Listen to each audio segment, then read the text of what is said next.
अस्सलाम वालेकुम dear students, my self निशान शरीफ फ्रॉम अल्फनान कलडस्का। आज जो हम सेकेंडरी बायोलॉजी का चैप्टर स्टार्ट करेंगे वो है chapter number 26 some major ecosystems. इस चैप्टर में जो हम सबसे पहले टॉपिक डिस्कस करेंगे वो है फ्रेश वाटर लेक्स। सबसे पहले हमने डिफरेंस देखना है मेरीन वाटर और फ्रेश वाटर में। मेरीन वाटर हम कैसे कहते हैं, जो मोस्टली ओशन में होता है कि जिनमें साल्ट की कंसंट्रेशन बहुत ज़्यादा होती है, और दूसरा फ्रेश वाटर कौन सा होता है जिसमें साल्ट की कंसंट्रेशन कम होती है, इसलिए इनको फ्रेश वाटर कहते हैं। फ्रेश वाटर की अगर एग्जांपल की बात करें तो उसमें हमारी लेक्स आती हैं, हमारे पॉन्ड्स आते हैं, हमारे रिवर्स आती हैं, स्ट्रीम्स आती हैं। ये सारी चीज़ें फ्रेश वाटर में आती हैं। क्यों? क्योंकि इनमें साल्ट की कंसंट्रेशन कम होती है। जो हमारा टॉपिक है वो है फ्रेश वाटर लेक्स। सबसे पहले हम इस टॉपिक का ओवरव्यू करते हैं कि हमने एक्चुअली इस टॉपिक में पढ़ने की चीज़ है। सबसे पहले हमने लेक्स को डिवाइड करना है। डिवाइड किस सेंस में करना है कि लेक के कौन कौन से हिस्सों में ज़्यादा लाइट पेनिट्रेट कर रही है, किस हिस्से में ज़्यादा न्यूट्रिएंट्स हैं, वहाँ ऑर्गेनिज्म चाहे वो प्लांट्स हैं वो एनिमल है वो ज़्यादा है। ठीक है, तो सिंपल वर्ड में हम इसको किस तरह डिवाइड करते हैं, साइंटिफिक नेम हम अभी बाद में देखेंगे। एक हिस्सा जो लेक्स का होता है वो होता है उसके किनारे वाला, ठीक है। दूसरा हिस्सा जिसे हम कहते हैं कि इसका ओपन वाटर है, और थर्ड हिस्सा इसके बॉटम वाला जो इसकी गहराई है, जो इसकी तय है, वो वाला हिस्सा है। ठीक है, तो इन तीन हिस्सों में लेक्स को डिवाइड किया जाता है। किस बेस पे कि हिस्सों में लाइट कितनी है, उस एरिया में न्यूट्रिएंट्स की कंसंट्रेशन कितनी है, और वहां पे लाइफ कौन सी एग्जिस्ट कर रही है, कौन सी वैरायटी एग्जिस्ट कर रही है। ठीक है, तो इस पूरे टॉपिक में हमने ये चीजें डिस्कस करनी है। तो सबसे पहले अगर हम देखें, fresh water lakes very tremendously in size, depth and nutrient contents including distinct life zone and temperature stratification। Lakes के अंदर किस चीज में वैरायटी होती है कि उस लेक का साइज कितना है, उसकी डेप्थ कितनी है, उसमें न्यूट्रिएंट कंटेंट्स कितने हैं, और उसमें लाइफ जोन के किस किस एरिया में कौन कौन सी लाइफ एग्जिस्ट कर रही है, और टेम्परेचर स्ट्रेटिफिकेशन। स्ट्रेटिफिकेशन किसे कहते हैं, लेयर्स को, कि किस हिस्से में कितना टेम्परेचर है। तो इस क्राइटेरिया में हम किसी भी लेक्स को डिवाइड कर सकते हैं। तो अगर हम लाइफ की बात करें, life zone are based on access to light and nutrients. अगर हम बात करें लेक्स में लाइफ कहाँ पे ज्यादा प्रेजेंट है, तो हम किस चीज पे इसका अंदाजा लगा सकते हैं कि इस चीज से कि उस एरिया में लाइट कितनी पेनिट्रेट कर रही है और उस हिस्से में न्यूट्रिएंट्स कितनी है।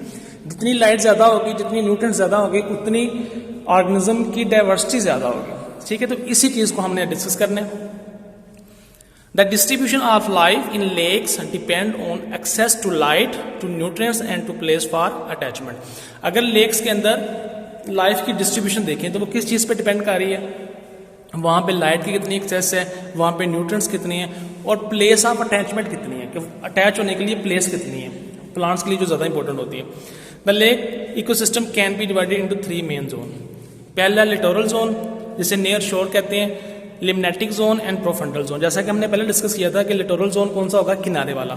लिम्नेटिक जोन कौन सा जोन होगा, ओपन वाटर वाला, जहां पे पानी आ जाता है। ठीक है, और थर्ड जोन है जो गहराई वाला, जो उसकी बॉटम वाला, जिसको हम कहते हैं इसका प्रोफंडल जोन है। तो इन जोन को हमने 1 बाय 1 डिस्कस करना है कि इनमें इनकी क्या कैरेक्टरिस्टिक है, यहाँ पे कौन कौन सी लाइफ एग्जिस्ट कर रही है, उनकी कौन सी वैरायटी एग्जिस्ट कर रही है। ठीक है, तो सबसे पहले हमारे पास littoral zone. In this zone, the water is shallow and plants find abundant light, encourage and adequate nutrients from the bottom sediments। इस एरिया में क्या होता है कि पानी जो होता है वो कम गहरा होता है, शैलो होता है। वहां पे बहुत ज्यादा लाइट पेनिट्रेट कर रही होती है प्लांट की फोटोसिंथेसिस के लिए। ठीक है, और वहां पे न्यूट्रिएंट्स बहुत ज्यादा होते हैं जो कहां से आते हैं, बॉटम सेडिमेंट्स। अब सेडिमेंट किसको कहते हैं, इस सेंस में हम देखेंगे कि वो मैटर्स जो वाटर के अंदर या लिक्विड के अंदर सिंक कर जाते हैं, जो नीचे बैठ जाते हैं, बॉटम में आ जाते हैं। उनमें ऑर्गेनिज्म के क्या कह सकते हैं कि डेट्राइटस भी हो सकता है, जो डेड ऑर्गेनिज्म होते हैं। इसके अलावा दूसरे ऑर्गेनिक मैटर भी हो सकते हैं, जिनमें से ऑर्गेनिज्म इवन प्लांट क्या करते हैं, न्यूट्रिएंट्स को अब्जॉर्ब करते हैं। ठीक है, तो इसी कैरेक्टरिस्टिक क्या है कि यहाँ पे क्या होता है जी, पानी शैलो होता है, लाइट की अबंडेंस ज्यादा होती है, उसके अलावा न्यूट्रिएंट्स ज्यादा होते हैं। Plants in littoral zone communities are the most diverse. इस जोन में प्लांट की डाइवर्सिटी बहुत ज्यादा होती है, जैसे कि water lilies and entirely submerge vascular plant. जैसे कि वाटर लिली एक प्लांट का नाम है, उसके अलावा ऐसे प्लांट भी हैं जो कंप्लीटली पानी में सबमर्ज होते हैं, डूबे होते हैं, जिनमें वाटर लिली एक एग्जांपल है। And large and algae flourish at the deepest region of the littoral zone. और वहाँ पे एल्गी भी जो लिटोरल जोन का नीचे वाला पोर्शन है, डीपेस्ट पोर्शन है, वहाँ पे एग्जिस्ट कर रही होती है, फ्लोरिश कर रही होती है, ग्रो कर रही होती है। The plant of this zone trap sediments carried by stream increasing the nutrients content in this region. तो प्लांट क्या कर रहे होते हैं, वहां पे सेडिमेंट्स को ट्रैप कर रहे होते हैं, जो कहाँ से आते हैं, जो बह के आते हैं स्ट्रीम के जरिए, नहरों के जरिए इस एरिया में। ठीक है, सेडिमेंट्स में हम क्या चीज़ लेंगे, न्यूट्रिएंट्स क्या लेंगे, जिसमें हमने ऑलरेडी डिस्कस किया कि सेडिमेंट्स में ऐसे ऑर्गेनिक मैटर हैं जो सिंक कर जाते हैं, जिनमें न्यूट्रिएंट्स की क्वांटिटी ज़्यादा होती है और प्लांट उनको अब्जॉर्ब कर सकते हैं। Living among the anchored plants are microscopic organism called plankton. अब अगला क्वेश्चन है कि प्लांक्टन क्या होता है। प्लांक होते हैं माइक्रोस्कोपिक ऑर्गेनिज्म। अब वो प्लांट्स भी हो सकते हैं और एनिमल भी होते हैं। माइक्रोस्कोपिक प्लांट्स को हम कहते हैं फाइटोप्लांक्टन और माइक्रोस्कोपिक एनिमल्स को हम कहते हैं जूप्लांक्टन। ठीक है, अगर फाइटोप्लांक्टन की बात करें तो वो कौन कौन सी चीजें हैं, फोटोसिंथेटिक प्रोटिस्ट हैं, बैक्टीरिया एंड एल्गी है। अगर जूप्लांक्टन की बात करें तो उसमें प्रोटोजोन है और टाइनी क्रस्टेशियंस हैं। The greatest diversity of animal in the lake is also found in this zone. Animal की बहुत ज्यादा डाइवर्सिटी इस जोन में पाई जाती है। पहले हमने प्लांट्स की देखी है, अब हम एनिमल की देखने लगे। अब एनिमल की डाइवर्सिटी देखते हैं कि लिटोरल जोन में कौन कौन से ऑर्गेनिज्म या एनिमल पाए जाते हैं। उनमें क्रस्टेशियंस हैं, इंसेक्ट्स हैं, इंसेक्ट के लार्वीज हैं, स्नेल है, फ्लेटवर्म है, हाइड्रा है। वर्टिब्रेट्स की बात करें तो उनमें फ्रॉग्स हैं, एक्वेटिक स्नेक्स हैं एंड टर्टल्स हैं। ये वो ऑर्गेनिज्म है जो लिटोरल जोन में पाए जाते हैं, मतलब किनारे के पास पास पाए जाते हैं। As the water increase in depth further from the shore, plants are unable to anchor to the bottom and still collect enough light for photosynthesis.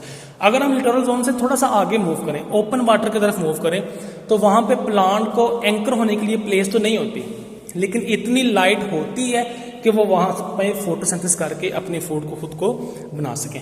अब हमने अगले दो जोन की बात करनी है जो कि लिटोरल जोन के बाद आते हैं, जो कौन कौन सा है, limnetic zone and profundal zone. अगर हम लिम्नेटिक जोन की बात करें, जैसे हमने पहले डिस्कस किया है कि ये ओपन वाटर होता है। ठीक है, in this zone enough light penetrate to support photosynthesis. Here phytoplankton include cyanobacteria, blue green algae से कहते हैं, which serve as a producer. They are eaten by protozoan and small crustacean which in turn are consume by fishes. अब इस area में कौन सा है, ये किनारे से थोड़ा सा आगे है कि वहां पे क्या होता है कि पानी की कंसंट्रेशन ज्यादा होती है, वहां पे लाइट पेनिट्रेट कर रही होती है, जहां पे फोटोसिंथेटिक ऑर्गेनिज्म फोटोसिंथेसिस कर सकते हैं। यहाँ प्लांट के लिए एंकरिंग चीज तो नहीं है, लेकिन प्लांट के अलावा अल्गी भी है, साइनोबैक्टीरिया भी है जो फोटोसिंथेसिस करते हैं, अपनी खुराक खुद बनाते हैं। तो इस एरिया में कौन सी डाइवर्सिटी है लाइफ की, वहां पे साइनोबैक्टीरिया पाए जाते हैं। ठीक है, और उनको कौन कंज्यूम करता है, वो उनको प्रोटोजोन और स्मॉल क्रस्टेशियन कंज्यूम करते हैं, और उनको आगे फिश कंज्यूम करते हैं। मतलब कि तकरीबन फूड चेन बनी होती है। उस एरिया में प्रोड्यूसर कौन से हैं, उस एरिया में प्रोड्यूसर है साइनोबैक्टीरिया, जो फोटोसिंथेसिस करके अपनी खुराक खुद बना रहे होते हैं। उनको आगे कंज्यूम कौन करते हैं, उनको प्रोटोजोन एंड स्मॉल क्रस्टेशियन, और उनको आगे फिश कंज्यूम करते हैं। मतलब कि पूरी एक फूड चेन होती है इस जोन में। अगर हम बात करें प्रोफंडल जोन की, तो ये बॉटम वाला पोर्शन है। Here light is insufficient to support photosynthesis. यहाँ पे इतनी लाइट पेनिट्रेट नहीं कर रही होती कि वो फोटोसिंथेसिस को सपोर्ट कर सके।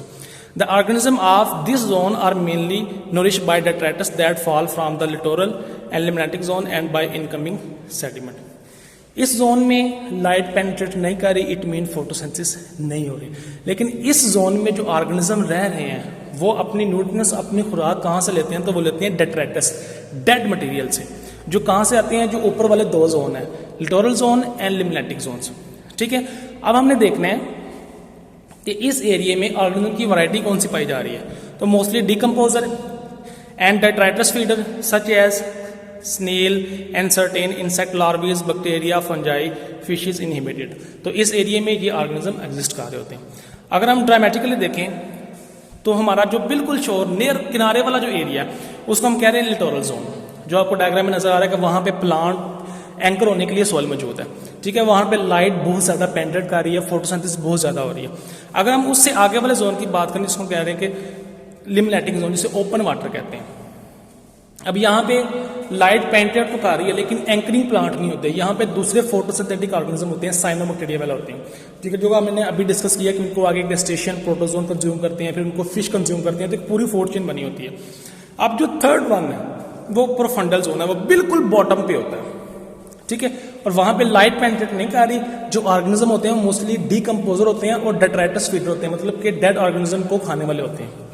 और उस एरिया में जो ऑर्गेनिज्म हमने अभी डिस्कस किया कि वो मोस्टली स्नेल वगैरह होती है। ठीक है, तो आप के टॉपिक को हम यहीं पे वाइंड अप करते हैं। अगर आपको कोई भी क्वेश्चन हो तो आप उसे जरूर मेंशन कीजिएगा। ओके, टेक केयर, अल्लाह हाफिज़।